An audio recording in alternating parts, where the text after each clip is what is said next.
वाहिगुरू जी का खालसा वाहिगुरू जी की फ़तेह। और आज हम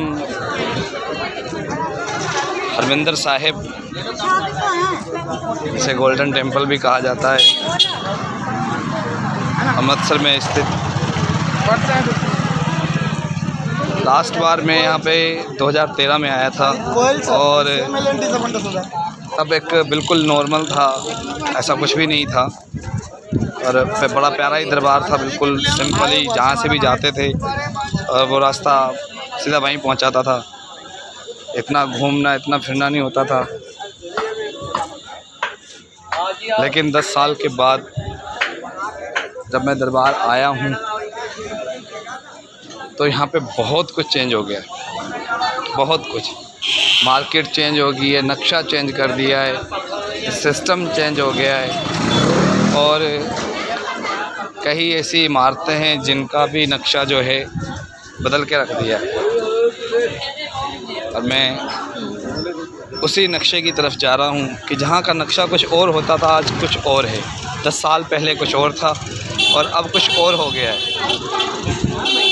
लेकिन फिर भी एक चीज़ यहाँ पे जो नहीं बदली वो है रूह को शांति देने वाली गुरबाणी शब्द, सेवा और बहुत कुछ जो रूह को शांति देता है, तसल्ली देता है। यहाँ पे कोई भी आके ये नहीं कह सकता कि यार मज़ा नहीं आया या दिल खुश नहीं हुआ। तो मैं आपको उन नक्शों को दिखाऊंगा जो काफ़ी चेंज हो चुके हैं और काफ़ी कुछ बदला जा चुका है। 10 साल में इतना कुछ बदल गया कि कई गलियां तो पहचानने में भी नहीं आ रही थी। एक बार को तो मैं भी भूल गया था कि जाना कहाँ से है, जबकि 5 साल यहाँ पे बिताए मैंने और फिर भी भूल जाना ये बहुत बड़ी बात है। तो चलते हैं आपको उन इमारतों की तरफ लेके, उन नक्शों की तरफ लेके। तो आप देख सकते हैं अब यहाँ से कि देखो कितना कुछ चेंज हो गया है, इतना कुछ चेंज हो चुका है। ये मार्केटें हैं, यहाँ पे आपको जो भी चीज़ चाहिए धार्मिक से रिलेटेड वो आपको सब मिलेगी, चाहे वो गुरुओं के स्वरूप हो, लोकेट हो, कुछ भी हो, सब मिलेगा। अपने गाड़ियों पे लगाने के लिए स्टिकर वगैरह और जो भी आप घर में स्वरूप लगाना चाहें, यहाँ तक कि बच्चों के खिलौने तक हैं। तो बहुत कुछ, जिस हम बात कर रहे थे कि बहुत कुछ बदल गया है यहाँ पे। जो चीज़ें नहीं थी वो अब हो चुकी है और ये पूरी मार्केट इस तरह पहले नहीं थी 10 साल पहले। अब वो दोबारा जो है बहुत ही अच्छे तरीके से, सुंदर तरीके से तैयार कर दिया गया। हालांकि कुछ हेर फेर बदल ज़रूर हुए हैं लेकिन अच्छा बना दिया है और काफ़ी सुंदर भी लग रहा है देखने से। आप देख सकते हैं बिल्डिंग कितनी सुंदर बनाई हुई हैं।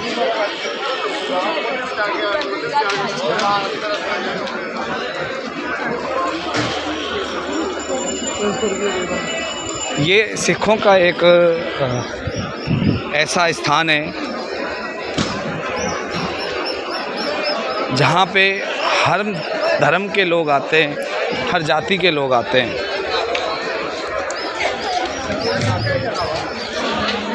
चाहे वो सिख हो, मुस्लिम, हिंदू, ईसाई, बंगाली, साउथ के हों, मतलब टोटल सब मिला के आप देख सकते हो। यहाँ तक कि विदेशों से भी आते हैं। और खूबसूरती यहाँ की ये भी है कि धार्मिक स्थान होने के बावजूद, गुरुओं का स्थान होने के बावजूद भी यहाँ पे कोई पार्शियलिटी नहीं होती। साथ में भी बहुत खूबसूरत जो है एक मंदिर बनाया है। मैं आपको उस मंदिर के दर्शन करवाता हूँ, आप देख सकते हैं।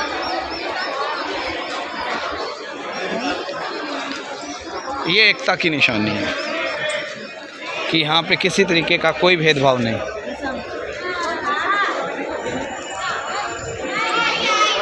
और सिख कौम शुरू से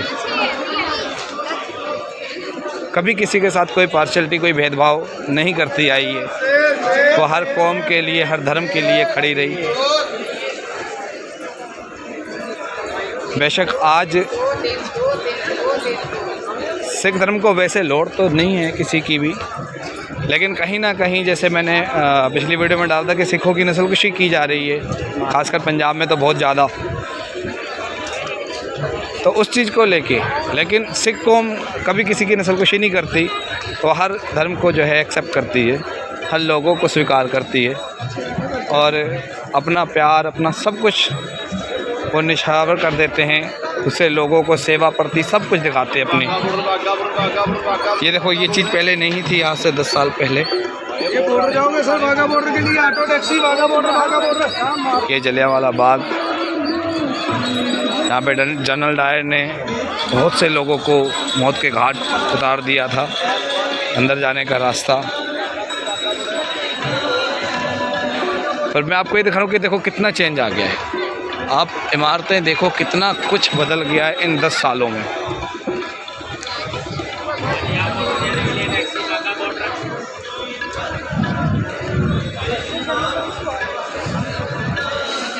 ये गुरबों की धरती है। खिलाने वाले तो मिटाने के लिए बहुत आए और मिटाने के लिए अपने दिल में उन्होंने बहुत कुछ ठान रखा था, पर वो खुद मिट गए, इस स्थान को नहीं मिटा पाए। और जिसने इस स्थान पर अटैक किया है वो कभी जीवित नहीं रहा, या जिसने सोचा है उसके साथ बहुत बुरा हुआ है। तो यहाँ से पता चलता है कि ये कितनी पावन और पवित्र धरती है गुरुओं की, कि जहाँ पे आप गलत सोच नहीं लेके आ सकते, गलत सोच के साथ आप कदम नहीं रखते। अगर रखते भी हो, अगर रख के भी आते हो या कुछ मन में गलत होता भी है, तो चौथे पातशाही गुरु रामदास महाराज जी की ऐसी करामात, ऐसी कृपा, ऐसी रहमत कि उनके पावन स्थान पे पहुंचते ही जो नेगेटिविटी होती है या जो भी नेगेटिव थिंकिंग होती है, जो भी बुरी सोच होती है, सब ख़त्म हो जाती है। जैसे कदम रखते ही वो एकदम से जो गलत सोच है वो सब ख़त्म हो जाती है। तो आप देख रहे हो कितनी मार्केट चेंज हो चुकी है। देखो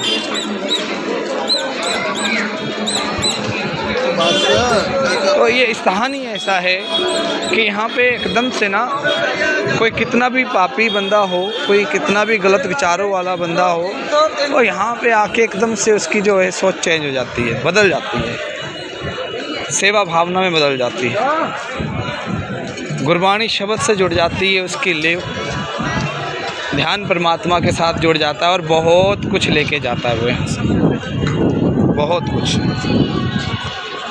आप देखते हो आज संगतों की भीड़ भी बहुत ज़्यादा है।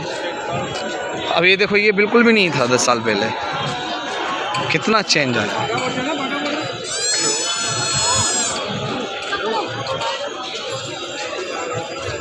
बहुत कुछ बदल चुका है दरबार साहिब के अंदर। और हालांकि सिख कौम को चाहिए कि जो 300 स्वरूप चोरी हुए थे गुरु ग्रंथ साहिब महाराज जी के, मैं बात जारी रखूँगा। अब ये देखो बीच में ये पहले नहीं था और बहुत ही सुंदर बनाया हुआ है, बहुत ही प्यारा जिसे कहते हैं, ये भी नहीं था। तो मैं बात कर रहा था कि जो 300 स्वरूप चोरी हुए थे उसका सिख कौम ने विरोध नहीं किया, और अगर किया भी होगा तो थोड़ा बहुत किया, उसके बाद चुप हो गए। लेकिन तब से लेके अब तक यहाँ पे एक कैंप लगा हुआ है, आप देख सकते हो, यहाँ पे साफ साफ लिखा है पंतक होका कि 328 स्वरूप चोरी वेचन वाले श्रोमणी कमेटी थे, कागज़ बादल के यहाँ पर्चा दर्ज होवे। 328 पावन स्वरूप श्री गुरु ग्रंथ साहिब महाराज जी दे लापता पाए गए ने। लापता यानी कि चोरी कर लिए गए, वेच दिते गए कमेटी वालों, और की कुछ होया ओदे हिसाब किताब दा जिहड़ा सिस्टम लेके इत्थे बैठे ने। और वो पंजाब सरकार तो पुछदे ने कि जिहड़े चोरी होए ने उस तरह तुसी आप जो है उस तरह ढूंढ लेते हो, कोई भी बाइक चोरी हो, कार चोरी हो, कुछ भी हो, उसको पकड़ लेते हो। तो ये गुरु ग्रंथ साहिब जो चोरी हुए उन लोगों को क्यों नहीं पकड़ा जा रहा? ये कैसी सियासत है? अब इसको आप राजनीति कह सकते हो या फिर अपने ही लोगों से करवाया हुआ सिस्टम, पर धर्म के प्रति ऐसा करना मैं सोचता हूँ बहुत ही गलत बात है। क्योंकि सिख कौम अपने गुरुओं के ऊपर कभी भी कोई भी चीज़ बर्दाश्त नहीं करती। यहाँ पे तो तन श्री गुरु ग्रंथ साहिब महाराज जी के एक नहीं 300 स्वरूपों की बात है, और 300 स्वरूपों का चोरी होने का मतलब सिखों के दिलों पे चोट लगने वाली बात है।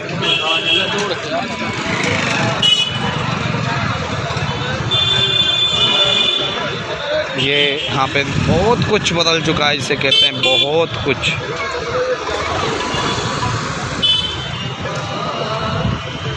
इतिहास से जुड़ी चीज़ें तो बहुत सारी हैं,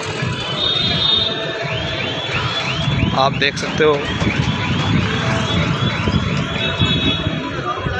सारा गढ़ी सराह भी जो है यहाँ पे बनाई हुई है।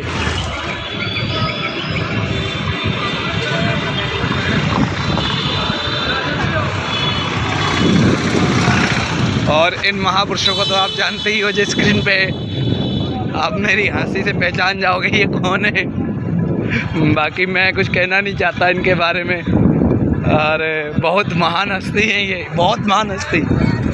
इन जैसा महान हमने पूरी दुनिया में नहीं देखा। खैर सारागढ़ी का ये हरि श्री हरिमंदर साहिब जी दरबार साहिब बनाया हुआ है, गुरुद्वारा साहिब उन्हां दी याद विच, और समागम भी रखे जाते हैं। बहुत ही प्यारा दरबार साहिब बनाया हुआ है, सारागढ़ी सराह का गुरुद्वारा है ये। यहाँ पे आपको बाबा अटल राय छठे पातशाह श्री गुरु हरगोबिंद सिंह महाराज जी के गुरुद्वारे, और भी बाबा दीप सिंह जी दे शहीदां वाला गुरुद्वारा, ऐसे बहुत से ऐतिहासिक गुरुद्वारे। जब आप अमृतसर की धरती पे आओगे, हरमिंदर साहिब गोल्डन टेम्पल जब आप आओ तो इन गुरुद्वारों को ज़रूर घूमना, क्योंकि बहुत ही ऐतिहासिक है। यहाँ पे गुरु नानक महाराज जी के बेटे श्री चंद जी का भी गुरुद्वारा है, और संत रविदास जी का भी गुरुद्वारा यहाँ पे बनाया गया हुआ है। मंदिर भी यहाँ पे बनाए गए हुए हैं। यहाँ पे किसी भी तरीके का धार्मिक स्थानों को लेके पार्शलिटी नहीं है। और देखो सबसे बड़ी बात कि यहाँ पे आप ये देख सकते हो कि डॉक्टर भीमराव अंबेडकर साहब की जो है मूर्ति भी यहाँ पे लगाई गई है, जो संविधान के मालिक हैं। तो इससे पता लगता है कि सिख कौम किसी प्रकार का कोई भेदभाव नहीं रखती। बाबा डॉक्टर भीमराव अंबेडकर साहब, जिनका संविधान आज पूरे हिंदुस्तान में है, जिनने छोटी सी छोटी जातियों को उनका हक दिलवाया, और बहुत कुछ ऐसा यहाँ पर सिख कौम ने सजा के रखा है, जो ये दिखाते हैं कि हमें किसी कौम से नफ़रत नहीं है, और हमें किसी कौम से कोई वैर नहीं, हमें किसी कौम से कोई गिला शिकवा नहीं। सब हमारे हैं। अगर सब हमारे हैं तो फिर सिखों को भी तो सब लोगों को अपना समझना चाहिए। लेकिन कुछ ऐसे लोग हैं, ये पार्टीशन म्यूज़ियम है, और अंदर जाके बहुत ही बड़ा म्यूज़ियम बना हुआ है। खैर अभी जा नहीं सकते, तो सिख कौमों को जो है, सिख कौम को कोई अगर अपनाए तो ये बहुत अच्छी बात होगी, जो नहीं लोग अपनाते। कई लोग सिख कौम से नफ़रत करते हैं, बहुत। अब ऐसा नहीं है कि बहुत सारे लोग नहीं, कुछ लोग जो ये बर्दाश्त नहीं कर पाते कि सिख कौम का इतना नाम ऊंचा क्यों है, सिख कौमों की गिनती ऊंचे लेवल में क्यों गिनी जाती है, सिख कौम सबसे अलग क्यों है, सिख कौम की बहादुरी के किस्से, शायद कई चीज़ें ऐसी होती हैं जो लोगों से बर्दाश्त नहीं होती। और जो इतिहास को जानते हैं, जिन्होंने इतिहास पढ़ा है, जो इतिहासों को देखते हैं, तो वो तो इस चीज़ को स्वीकार करते क्योंकि उनके बाप दादा उन्होंने सब ने जो है बताया हुआ है अपने बच्चों को कि नहीं, सिख कौम जैसी कोई कौम है ही नहीं और शायद ना कभी बनेगी, क्योंकि इसकी सृजना गुरु गोविंद सिंह महाराज जी ने की है, किसी और ने नहीं। कोई नत्थू गेरा वेरा नहीं है जिसने सिख कौम तैयार करके रख दी। कलगीधर पातशाह महाराज जी की सजाई हुई कौम है और ये कौम ऐसी है कि आप इसे जितना भी मुकाओगे, जितना भी मारोगे, जितना भी ख़त्म करने की सोचोगे, ये कौम उतना ही पैदा होगी जैसे रावण के सिर, एक काटोगे तो दूसरा पैदा हो जाएगा। तो ये कौम ऐसी है, ये मरने वालों में से नहीं है ये कौम। बस इस कौम को अगर आपको चाहिए कि आप आबाद रहें, आप खुश रहें और एक भाईचारे की एकता बने, कभी देश पे मुसीबत आए तो सिख कौम खड़ी है पूरी तरीके से, अपनी जान तक लगा देगी। लेकिन हम बता रहे हैं कि देखो, मैं 10 साल पहले आया था और 10 साल के बाद अब आया हूँ। 2013 लास्ट टाइम था, 2023 में आया हूँ मैं 10 साल के बाद। तो कितना कुछ बदल गया है और अभी बहुत कुछ है, लेकिन टाइम की थोड़ी कमी है, इसलिए मैं ज़्यादा वीडियो बना नहीं पाऊँगा। तो यही बस आपको दिखाता कि देखो कितना कुछ बदल चुका है 10 सालों के अंदर। बहुत कुछ बदल चुका है, बहुत कुछ। कई रास्ते बदल गए, कई रास्ते जो है इधर उधर हो गए। यहाँ पे तो पूछना पड़ता है गेट नंबर पहला कौन सा है, दूसरा कौन सा है। और बाकी जो भी है, खैर बहुत ही सुंदर बनाया। और यहाँ पर आके जो रूह को शांति मिलती है, दुनिया में किसी भी स्थान पे मुझे नहीं लगता शायद मिलती होवे। और ऐसा नहीं है कि नहीं मिलती होगी, ज़रूर, लेकिन जो रूहानियत, जो दिल को शांति देने वाली, खुशी देने वाली, जहाँ पे आके सब कुछ भूल जाते हैं, सब कुछ अब माइंड से निकल जाता है कि नहीं छोड़ो यार, एंजॉय करना, देखना है, और सब कुछ पीछे छोड़ के आते हैं। तो ऐसा स्थान मेरे हिसाब से पूरे हिंदुस्तान में या पूरे वर्ल्ड में कहीं नहीं होगा। वाहिगुरू जी का खालसा, वाहिगुरू जी की फतेह।